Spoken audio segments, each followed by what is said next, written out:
અથાણું ભરવા બે મમ્મી. હા બેટા જો તેલ જતું રહે ને બધું એવું હોય એ તો તરત નખી ને એટલી છાલી દેખાય પછી ના દેખાય. જો આ એક ચમચી ઉપર પડી જાય ને આટલું જ આપણું અથાણું.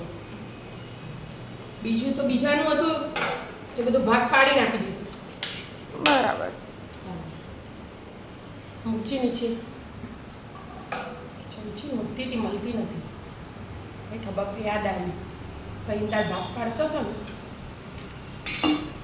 એ વખત જતી રહેલી.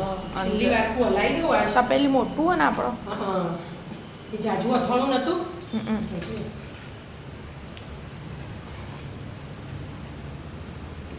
મસ્ત બની ગયું. કાલ રાત્રે ખાધું હતું બધું. કાલે એકલી ખીચડી બનાવી હતી. કાલે વિદ્યા બર્થડે હતી ને એટલે બપોરે ખાધું હતું સમોસા ને રસ ને રોટલી ને એવું બધું કેક ને બધું. એટલે રાત્રે કોઈને ખાવાની ઈચ્છા નથી ગરમી. રાત્રે કાલે ખીચડી બનાવી એટલે અથાણાનો ઉપયોગ કર્યો. બરાબર.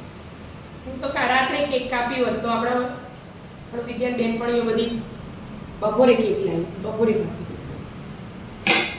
સમોસા પાર્ટી કરી બર્થડે પૂરી પેલો ભરાઈને જતા રહ્યા તો સ્કૂલ. એવા બધા જે સ્કૂલમાં ચોકલેટો આપવાની હતી એના માટે લઈ જઈએ. જે તારી એ પડી હતી ને એ લઈ જઈ કે ઓછી પડતી કે એના ની લઈ જાઓ કે એના બીજી લઈ અમે એમ કર્યું. એવું કાલ વધારે ખાધી ના. કાલ તો હું એ તો એક જ ખાધી. આખું 50 તો પેકેટ હતું. ધીમે ધીમે ભરવું પડશે કે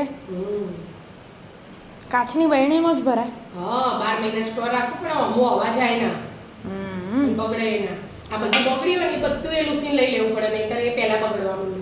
કાચની બરણીમાં સારું રહે. 12 મહિના લોંગ ટાઈમ રાખવાનો એટલે કાચની બરણી. અમે નેના હતા ને એટલે તો આવડી મોટી ચીનાઈ નહીં આવતી. મોટી મોટી વ્હાઈટ કલરની ખબર 10 કિલોની 5 કિલોની હજી આપણે ઘેર કોયડામાં ભળે ઉપર પડી ને